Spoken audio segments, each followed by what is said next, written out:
वर्मा परिवार में आज सुबह से ही हलचल मची हुई थी। रसोई से मसालों की तेज खुशबू आ रही थी, लेकिन साथ ही साथ बहू आकांक्षा की तेज आवाज भी गूंज रही थी। सासू माँ, ये क्या मिर्च ले आई हैं आप? मैंने साफ साफ कहा था मुझे नागालैंड की सबसे तीखी खरसानी मिर्ची चाहिए। ये तो बिल्कुल नॉर्मल मिर्च उठाकर ले आई हैं आप। इसीलिए मैं आपको राशन की खरीदारी करने भेजना नहीं चाहती थी, पर नहीं, यहाँ मैं रसोई की दहलीज पार नहीं करती और आप वहां थैली लेकर राशन लाने बाजार नहीं निकल जाती। मम्मी जी से सीधा सासू माँ, लगता है मामला ज्यादा ही गर्म है। अरे बेटा, वो भूत झलोकिया मिर्च यहाँ मिलनी बहुत मुश्किल है, और वैसे भी उतनी तीखी मिर्च हम रोजमर्रा के खाने में खाकर क्या करेंगे। अब तुझे तीखा पसंद है तो इसी मिर्च के 4-5 चम्मच और डाल दे अपनी सब्जी में। हम सबसे इतना तीखा नहीं खाया जाएगा ना बेटा। ये क्या बात हुई सासू माँ कि 4 मिर्ची और डाल दो? किसी ने ठीक ही कहा है। कौवा को कितना भी बाथरूम ले जाओ, वो नहाएगा तो मोहल्ले में खड़ा होकर ही। अगर सासू माँ खाने में एक्सक्लूसिव चीजें ना हो ना, तो फिर खाने का मजा ही क्या। ऐसे तो फिर पेट से सब्जियां तोड़ो और खा लो, निर्मला मसाले भी क्यों डालने। रोज की तरह वही चिक चिक। मनोज आराम से चाय पीते हुए सास बहू के इस प्रसारण का लाइव टेलीकास्ट देख रहा था। अरे हो गया भाभी, ये रोज रोज आप चालू मत हो जाया करो ना। मुझे समझ में नहीं आता मम्मी, क्या जरूरत है बहुओं को इतना सर चढ़ाने की। किसके घर की बहू काम करने के पहले ये ड्रामे करती हैं? रोज रोज वही ड्रामा, मेरा तो सर में दर्द हो जाता है। बोलना तो नहीं चाहिए दीदी, पर शायद आप भूल गई। आपके कॉलेज में जो ड्रेस डिजाइनिंग का कॉन्टेस्ट हुआ था ना, उस कॉन्टेस्ट में आप इसीलिए जीत पाए क्योंकि मैंने आपके कपड़ों को सूरत से डिजाइन करके मंगवाया था, और ऐसे वैसे फैब्रिक का इस्तेमाल नहीं हुआ था उस ड्रेस में। सबसे पहले मैंने देश के बेस्ट कॉटन मटेरियल के बारे में सर्च किया, उन्हें मंगवाया, फिर बेस्ट डिजाइनिंग फैक्ट्री के बारे में पता किया, तब जाकर कहीं आपका ड्रेस बन पाया था। तभी तो best fabric award, best styling award दोनों आपको मिला था। मैं एक्सक्लूसिव चीजों में ही बिलीव करती हूँ, ये मेरी लाइफस्टाइल है। पर आप लोगों को लो स्टैंडर्ड चीजें समझ में आती है, इसीलिए फिर ड्रामे होते हैं। अब मैं क्या करूं, मुझे अच्छा नहीं लगता मेरे ससुराल वाले मेरे लेवल से नीचे रहे। तुम सबकी लड़ाई देखते देखते चाय भी खत्म हो गई बहू। एक कप और चाय लेकर आना, 1 घंटे का प्रसारण तो और चलेगा ना। क्या जी, आपको ये प्रसारण लगता है?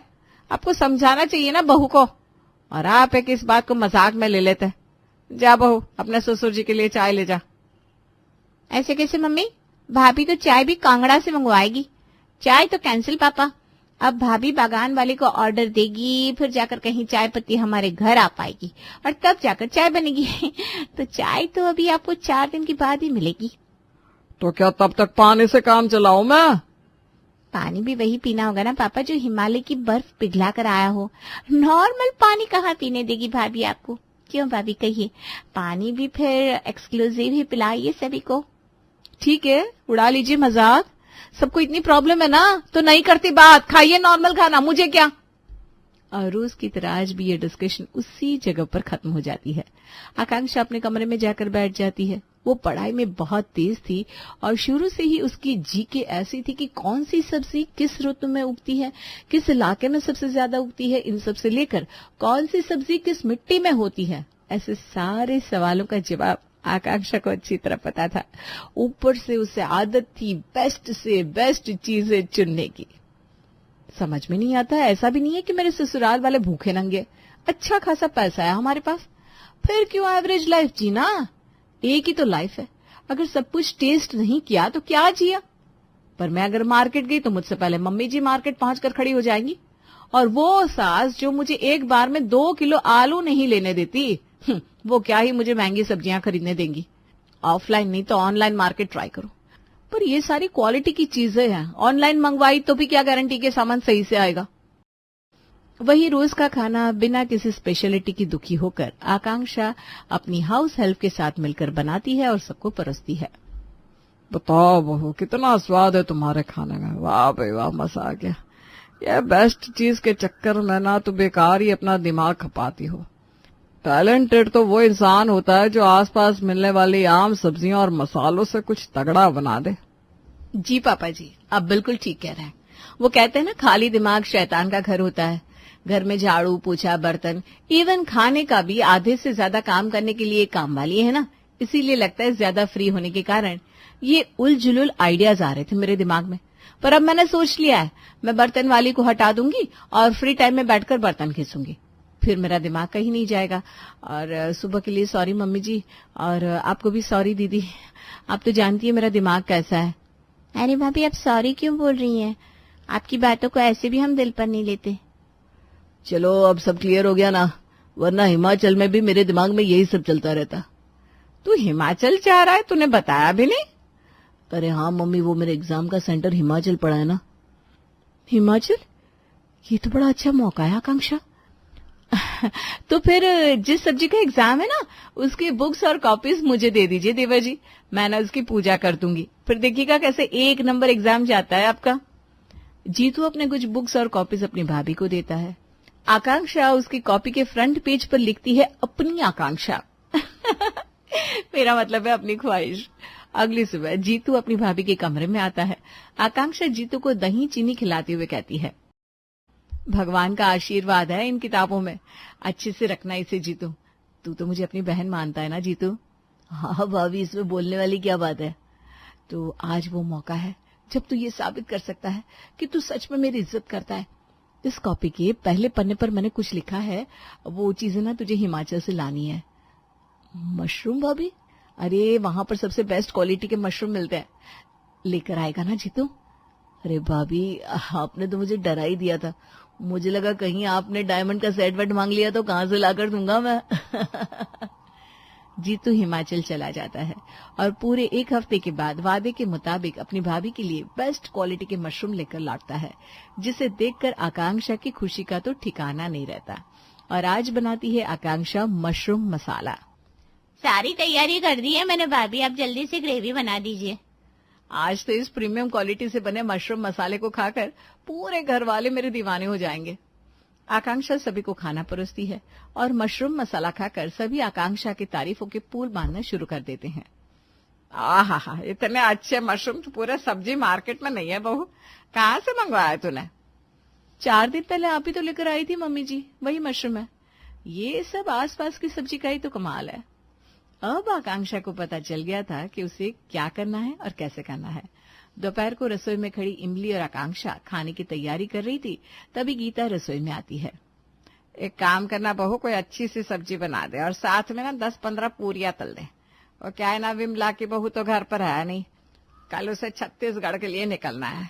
ऐसे में वो सामान पैक करेगी कि सफर के खाने की तैयारी करेगी। छत्तीसगढ़? इमली? जी भाभी। हारी तू नहीं, आप फिक्र मत कीजिए मम्मी जी, मैं बिमला आंटी के लिए ट्रेन का खाना पैक भी कर दूंगी और उनके घर पहुंचा भी दूंगी। आकांक्षा इमली को आलू की सूखी सब्जी और पूरी बनाने का ऑर्डर देती है। इमली आधे घंटे के अंदर ही सारा काम करके फिनिश कर देती है। खाना बना दिया है तो डिलीवरी भी मैं ही कर देती हूँ भाभी। अरे कोई जरूरत नहीं है, बिमला आंटी के घर ये खाना मैं ही लेकर जाऊंगी। और ये खाना लेकर आकांक्षा जाती है बिमला के घर। और इतना सब करने की क्या जरूरत थी बहू, बता, बेकार में मेहनत पड़ गई तेरी। अरे इसमें क्या मेहनत आंटी जी, पड़ोसी ही तो पड़ोसियों के काम आते हैं। पर मैं जानती हूँ आप यूं ही किसी का एहसान लेने वालों में से नहीं है। चलिए ठीक है, समझ गई मैं। अरे मेरी बात तो सुन ले बेटा, आपके दिल पर बोझ ना हो इसीलिए इसके बदले आपसे कुछ ले लेती हूँ बस। आप छत्तीसगढ़ जा रही है ना आंटी जी? मैंने सुना है वहां इमली की बहुत वैरायटीज मिलती हैं, तो आते वक्त मेरे लिए ना इमली लेते आइएगा, उसके जो पैसे होंगे वो मैं आपको दे दूंगी। अच्छा सौदा किया बहू तूने, ठीक है लेती आऊंगी इमली। और 5 दिन बाद आकांक्षा के पास छत्तीसगढ़ के मार्केट की इमली पहुंच जाती है। आकांक्षा को इतनी सारी इमली रसोई में लाता देख इमली समझ जाती है कि आज तो उसे काम पर लगाया जाएगा। आज क्या बनाने का है भाभी? एक काम कर, पहले तो तू ढोकला बना ले और मैं इमली की चटनी बना लेती हूँ। ढोकले के ऊपर इस इमली की चटनी डालेंगे ना तो ढोकले का स्वाद 4 गुना हो जाएगा। इसके अलावा इमली की एक मिठाई और इमली का मुरब्बा बना लेंगे, इसी बहाने हम इमली को स्टोर भी कर पाएंगे। मैं तो सोच रही हूँ थोड़ी इमली को धूप में सुखाकर दरदरा मसालों की तरह कूट कर एयर टाइट डब्बे में पैक करके भी रख लेंगे। सही रहेगा ना इमली? हाँ भाभी, अब मैं बोल भी कह सकती हूँ, एक्सक्लूसिव जो है आप सभी मामलों में। शाम को नाश्ते में आकांक्षा सभी को खिलाती है ढोकले। यू आर दी बेस्ट भाभी। सच्ची शायद ही कोई ऐसी भाभी होगी जो अपनी ननद की पसंद नापसंद का इतना ध्यान रखती होगी। वही तो बात है, सभी का ध्यान रखा जा रहा है सिवाय मेरे। अरे इमली, वो मुरब्बा तो ले आ जो स्पेशली मैंने मम्मी जी के लिए बनाया है। ये मिठाई, ये मुरब्बा, ये ढोकला, वाह यार भाभी, यू आर ग्रेट। आजकल आकांक्षा बड़ी खुश रहने लगी थी क्योंकि उसे देश के कोने कोने से इंग्रेडिएंट्स मिल रहे थे। पर ऐसा कब तक ही पॉसिबल था कि आए दिन कोई बाहर गांव जाता ही रहे।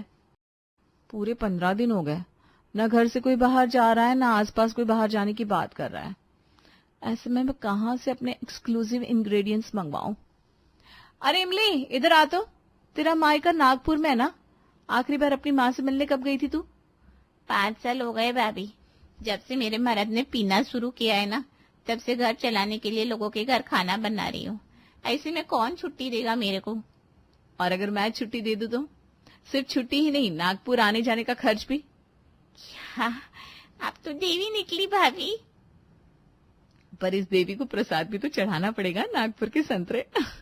सोच रही हूँ घर में सभी को ऑरेंज केक खिलाऊं, और ऑरेंजेस अगर नागपुर से नहीं मंगवाए तो क्या मंगवाए? अरे बिल्कुल खिलाइए भाभी, मैं आपसे वादा करती है 5 दिन के अंदर अंदर वापस लौट के आ जाएगी मैं। और इमली को 7,000 रुपए देकर आकांक्षा विदा करती है। 5 दिनों बाद इमली 3 संतरों की पेटी लेकर आकांक्षा के घर लौटती है। हाय, कितनी भारी पेटियां हैं, इनको ढोने के अलग से पैसे मांगूंगी भाभी से। ये क्या खींच रही है तू इमली? क्या है इन पेटियों में? वैसे सुनकर दुख हुआ, तेरे दादाजी गुजर गए। क्या उम्र होगी उनकी? मेरे दादाजी? तभी भागती हुई आकांक्षा आती है। जो जा चुका है उसकी उम्र पूछकर क्या कर लेंगे हम पापा जी? ये सब पूछकर आप क्यों इमली के जख्मों को कुरेद रहे हैं? इन पेटियों में ना पापा जी नारियल है। वो क्या है कि इमली का पति नशे में डूबने के पहले नारियल का बिजनेस किया करता था। इतने पुराने पुराने नारियल उसके घर पर पड़े सड़ रहे थे, तो मैंने बोला यहाँ ले आ, मैं एक साथ इसका फैसला कर दूंगी, या गरीबों को दे दूंगी, चूल्हे में डालकर कम से कम 2 रोटियां तो बना लेंगे। सही है, सही है बहू, इसे ही कहते हैं ना, एक्सक्लूसिव होना लगी रहे भाई। ये काम तो आपको मेरा करना ही होगा ड्राइवर भैया। इसी बहाने आप अपनी बेटी से भी मिल लीजिएगा। उसकी शादी के बाद कहाँ जा पाए आप उससे मिलने?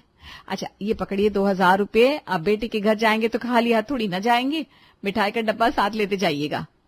अरे जीती रे बेटा, हो जाएगा तुम्हारा काम।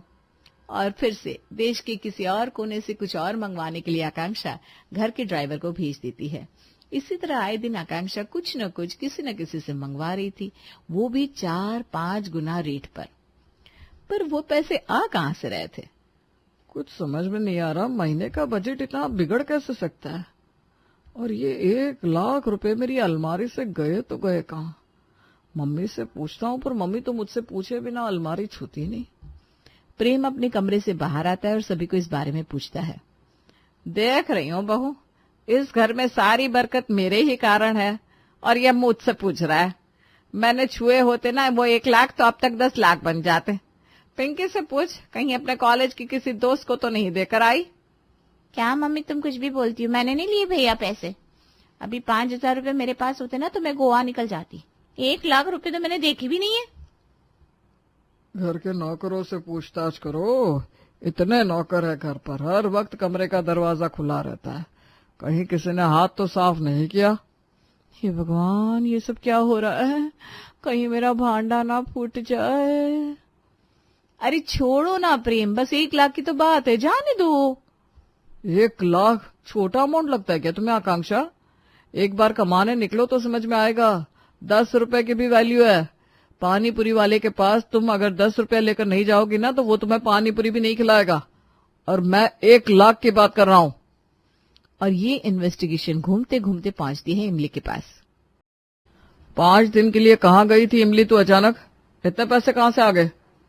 देख लीजिए भाभी, संभाल लीजिए ये रायता। ये बात अगर मेरी ईमानदारी पर आई ना तो आपका सारा कच्चा चिट्ठा खोल दूंगी। अब पैसे मैंने नहीं लिए, भाभी ने लिए हैं। और इमली सच में सभी को बता देती है कि कैसे आकांक्षा अलग अलग जगहों के बेस्ट मसाले, सब्जियां और फल मंगवाने के लिए नौकरों को शहर के बाहर भेजती थी, उनके आने जाने रहने खाने का खर्च देती थी। बाबूजी लीजिए, आ गई आपकी छोटी बहू पूजा। आप कह रहे थे ना राघव की बहू देखनी है, अब दीजिए आशीर्वाद। प्रणाम दादाजी।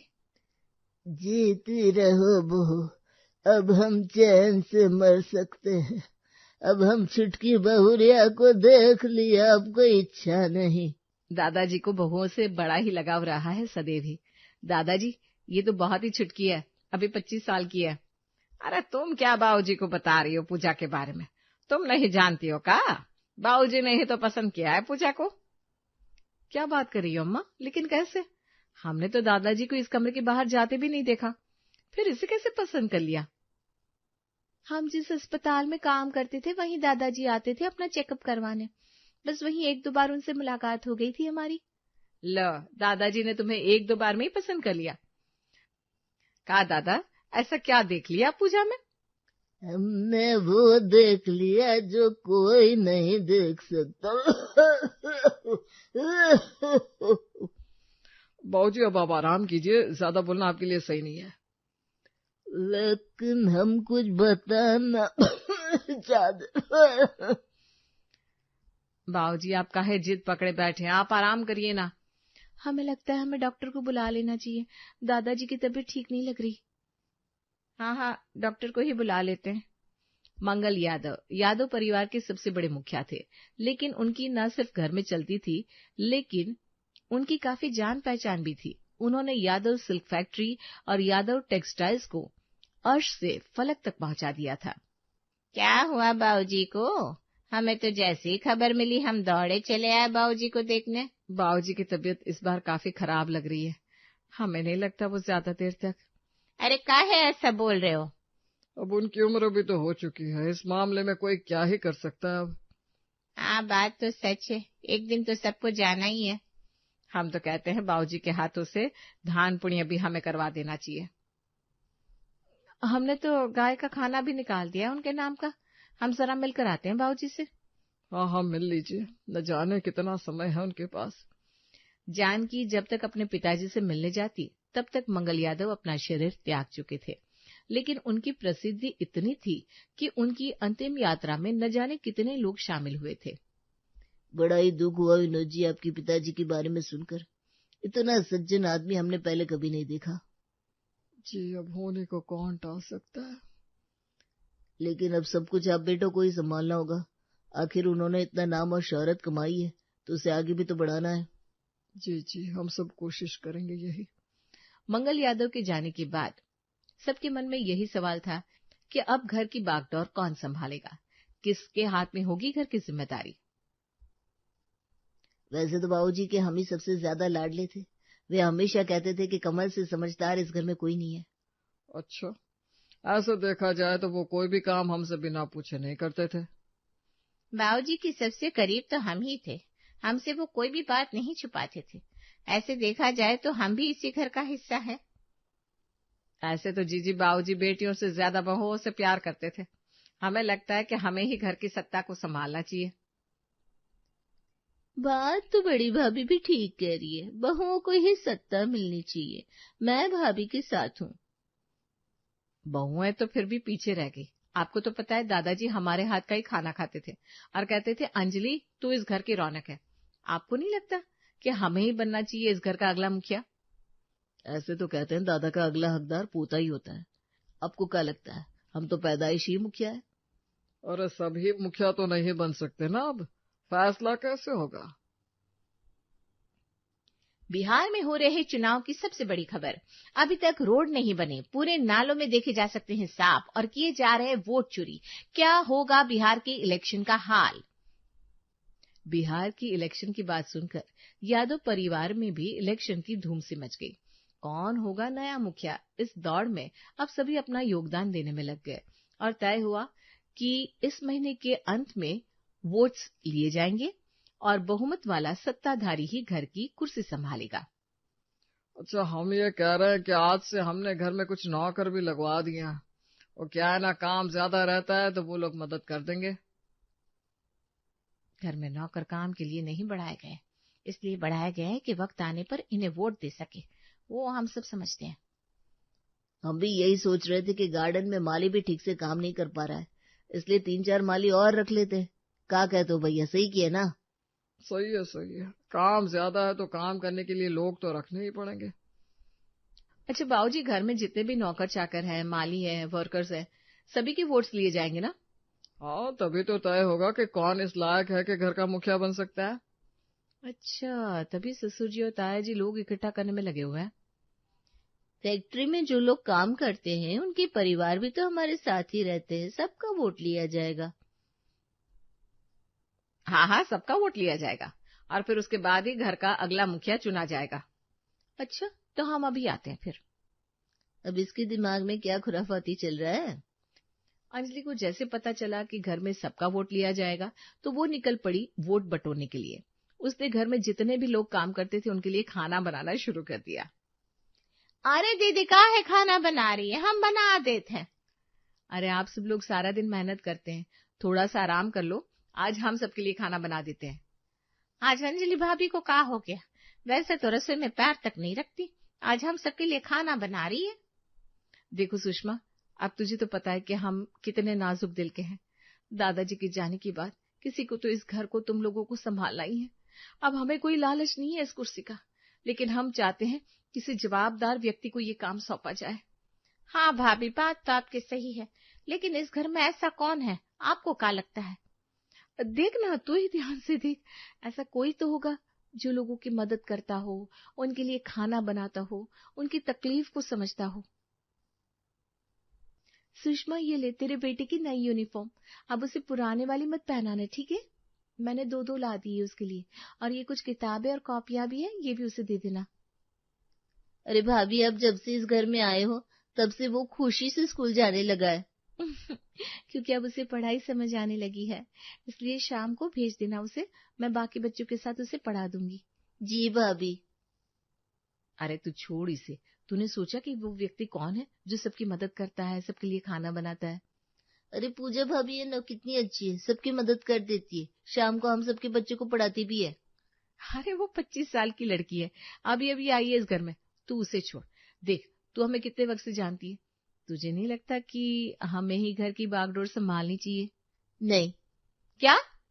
मेरा मतलब है हाँ हाँ भाभी, मेरे को भी यही लगता है, आपको ही अगला मुखिया होना चाहिए, मैं आपको ही वोट देगी पक्का। हाँ, वो तो देख, तुम सबकी इच्छा है, मैं तुम लोगों को फोर्स नहीं कर रही हूँ, लेकिन अगर मैं जीत गई ना तो फिर देखना, मैं रोज तुम लोगों के लिए खाना बनाऊंगी। देखा कंचन, तेरी बहू कैसे सबको अपनी तरफ कर रही है। हाँ भाभी, कुछ तो करना ही होगा हमें, कहीं ऐसा ना हो हम यूं ही बैठे रहे और ये बहू गद्दी ले जाए। अरे हम भी पक्के बिहारी है, छोड़ेंगे नहीं ऐसे गद्दी। हाँ भाभी, एक बिहारी सब पे भारी। बिहार में इलेक्शन की स्थिति क्या है वो तो मुझे नहीं पता, लेकिन यादव परिवार के घर की इलेक्शन की तैयारी तो आप देख ही रहे हैं। हर कोई सत्ता पाने के लिए अलग अलग तरीके से सबको रिझा रहा है। अरे ले जाओ, साड़ी बनारस सिल्क की साड़ियां ले जाओ भाई, प्यार से ले जाओ। भाभी, आपको लगता है कि ये साड़ियाँ काम करेंगी? अरे ये बनारसी सिल्क की साड़ियां हैं, इन घर के नौकरों ने तो देखी भी नहीं होगी कभी, इस पर इनका मन जरूर फिसल जाएगा। हाँ, मैंने भी अपनी बहुत महंगी महंगी साड़ियाँ निकाली है भाभी, बस हमें ये घर की सत्ता मिल जाए, फिर देखो हम ऐसी कैसी 50 साड़ियाँ लेते हैं। अरे लो पूनम, तुम 2 ले लो, तुम्हारे पति के पास काम भी नहीं है ना, तुम 2 ले लो। हमारा मन तो देखो यूं ही बड़ा है, ले जाओ। वोट की तारीख याद है ना? हाँ, महीने के अंत में है। हाँ, अब हम किसी को बहका नहीं रहे कि भाई हमें ही वोट दो, लेकिन अब लोग खुद समझदार है कि जिंदगी भर अगर सिल्क की साड़ी पहननी है तो फिर सोच लो। अरे आप दोनों ने सच में बहुत खूबसूरत साड़ियाँ दी है मालकिन। हमारा वोट चिन्ह भी सिल्क की साड़ी है, याद रखना। अच्छा, यहाँ सिल्क की साड़ी दी जा रही है, हम भी पैदाइशी यादव है, ऐसे पीछे नहीं हटेंगे। रुको, अभी इन लोगों को दिखाते हैं कि लीडर आखिर होता कैसा है। अगर बात यादव परिवार के मुखिया की हो रही हो तो हमारी बुआ जी कैसे पीछे हट सकती है भला? अगले दिन से वो भी निकल पड़ी लोटा लेकर, हमारा मतलब है बाल्टी लेकर, टॉयलेट को धोने के लिए। अरे बुआ जी, आप ये सब काहे कर रही हैं, हम कर लेंगे। अरे काहे नहीं कर सकते हैं, हम किसी में भी भेदभाव नहीं करते, किसी को भी छोटा बड़ा नहीं समझते। देखो हम कैसे ये टॉयलेट को साफ कर देते हैं अभी। अरे लेकिन आप पीपी टिकट काहे पहन कर आई है, इसके साथ अब कैसे कुछ भी करेंगी? अरे वो तो हम इसे अपनी सेफ्टी के लिए पहन कर आए हैं बस, लेकिन तुम हमारी मेहनत को देखो। हाँ, इस घर में एक हम ही है जो ये सब कर सकते हैं तुम सबके लिए। जी जी, वो तो दिख रहा है हमको कि अब बहुत कुछ कर सकती है हमारे लिए। अरे ये छोड़ो, ये लो महीने भर के साबुन, महीने भर का राशन, महीने भर की सब्जियां। वैसे देखो ना, हमें कोई लालच नहीं है कि हम इस घर की मुखिया बने, लेकिन अब हम भी इस घर की बेटी हैं। आप ही बताओ, हमारा भी कुछ अधिकार है कि नहीं इस घर पर? जी जी बिल्कुल है बुआ जी, आपने हमारे लिए इतना किया है, हम तो आपको ही वोट देंगे। ये सब आपके लिए ही तो कर रहे हैं। आप खुश तो हम सब भी खुश रह सकते हैं, वरना हमें ये सब वोट इलेक्शन से कोई मतलब ही नहीं है। लेकिन हाँ देख लो, अब हम अगर इस घर के मुखिया बन गए तो फिर आप लोगों को हर महीने साबुन, राशन, सब्जियां मिलती रहेंगी। भैया देख रहे हो जीजी को, ये तो हमसे भी आगे निकली, इन्होंने कितने सारे वोट्स अपने खाते में डाल लिए। अरे ये जो राशन, साबुन और सब्जियां है ना, ये सब जीजी 2 नंबर की बाजार से लाई है। चलो दिखाते तुम्हें। अरे जीजी क्या कर रही है? अरे ये दोनों कहाँ से आ गए अब? अरे ये साबुन दे रही हैं आप? हाँ, ये वाला ही ना? अरे रे, ये साबुन तो बड़ा ही घटिया आता है, आपको पता नहीं है क्या? इसे लगाने से खुजली हो जाती है। का खुजली? जीजी आप हमें ई साबुन दे रही थी। और ये राशन में तो कितनी सारी चींटियां लगी हुई है, देखो जरा। अरे काहे की चींटियां का चुना है? अब हमसे तो देखा ही नहीं गया, तो हम दोनों आ गए इन लोगों को बताने। आप इन्हें ये वाला सामान दे रही है, वोट भी ले रही है और घटिया सामान भी दे रही है। अब वोट तो कहा, हम आपको पानी का गिलास भी ना दे। चलो बहनों। अरे सुनो तो, ये जो हमने टॉयलेट साफ किया वो तो देखो। जीजी आपने चाल तो अच्छी चली थी, लेकिन अफसोस आप फेल हो गई। आप तो कुर्सी से भी बाहर हो गई, अब तो इस घर में कोई आपको पानी का गिलास भी ना देगा। चलो हम तो बाहर हो गए, लेकिन देखते हैं कि इस बिहारी ससुराल का इलेक्शन आखिर जीतता कौन है। बाबूजी के जाने के बाद हम ही इस घर के बड़े हैं, हम ही जीतेंगे और कौन। अरे जरूरी थोड़ी ना कि आप ही जीते, हम भी तो काबिल है हर चीज में। और वैसे भी ये तो कल ही पता चलेगा आखिर जीतता कौन है। आज बारी थी ससुराल में वोट्स की, जहां सुबह से ही सब लग पड़े थे। कोई लिट्टी चोखा बना रहा था, कोई सिल्क की बनारसी साड़ी देने में लगा था, कोई प्रसाद के रूप में पैसे बांट रहा था। क्या बात है, बिहार में तो इलेक्शन चल ही रहा है, यहाँ तो बिहारी ससुराल में भी इलेक्शन चल रहा है। अरे बड़े ही सही मौके पर आया वकील साहब आप। आपका वोट तो हमारे लिए बहुत ही कीमती है। हमारा वोट का है लेकिन? अरे आपको तो ज्ञान है ना, कौन इस घर को सही से संभाल सकता है, आपको तो वोट देना ही होगा। लेकिन हम वोट। आप ये सब छोड़िए, ये लीजिए लिट्टी चोखा खाइए, आज हमने सबके लिए अपने हाथों से बनाया है। अरे वाह बहुरानी, आप खाना भी बना लेती है। हमें तो लगा था कि आप केवल बातें बनाना ही जानती होंगी। क्या? नहीं कुछ नहीं, लाइए लिट्टी चोखा खा लेते हैं। अरे आप इसे छोड़िए, आप ये देखिए, असली सिल्क की साड़ी भाभी जी के लिए। उन्होंने ऐसी साड़ी आज तक देखी भी नहीं होगी कभी। कमाल है, सच में बढ़िया साड़ी है ये तो। अरे ये हमारे अलमारी की सबसे महंगी साड़ी है वकील साहब, आपको तो पता है हमारा दिल कितना बड़ा है। जी हम तो जानते ही हैं कि आपकी अलमारी और दिल दोनों ही बहुत बड़े हैं देवी जी। अरे आप भी क्या साड़ियों में उलझ से गए। आइए आपसे कुछ काम की बात करते हैं। हम सोच रहे थे कि आप बाइक पर आते हैं तो आपके लिए क्यों ना कार का इंतजाम कर दिया जाए। बिहारी ससुराल में इलेक्शन क्या हुआ, हम तो माला माल बन। किंतु परंतु बंधु, आप सब अब हमारी एक बात सुनिए। अगर आप सब हमारी बातें सुनेंगे तो आपको इस इलेक्शन की जरूरत भी नहीं पड़ेगी, क्योंकि आपकी बाबूजी पहले से ही इस घर का सत्ताधार तय करके गए। वकील साहब की इस बात को सुनकर सबके चेहरे से हवाइयां उड़ जाती है। इतने दिनों से जो सब लोग लगे हुए थे घर के मुखिया की कुर्सी के लिए, वो तो पहले से ही तय थी। तो कौन है जिसे बाबूजी ने चुना है घर के मुखिया के लिए? इस घर की छोटी बहू रानी पूजा यादव जी हैं इस घर की अगली मुखिया। क्या? ये 25 साल की छोटी बहू रानी, इसे दादाजी ने बनाया है अगला मुखिया? वकील की बात सुनकर घर के सारे नौकर, सारा स्टाफ खुशी से झूम उठता है, क्योंकि पूजा ने इस घर में सबकी मदद की थी और सही मायने में वो एक असली मुखिया थी। पूजा यादव, पूजा यादव, पूजा यादव, पूजा यादव। हमने तो पहले ही कहा था कि पूजा ही बनेगी मुखिया। अच्छा, फिर आपने वो बाथरूम क्यों साफ किए थे बुआ जी? चलो बिहारी ससुराल का इलेक्शन तो खत्म हो गया, अब देखना है कि बिहार के इलेक्शन का क्या नतीजा निकलता है। अरे कोई टीवी तो चलाओ।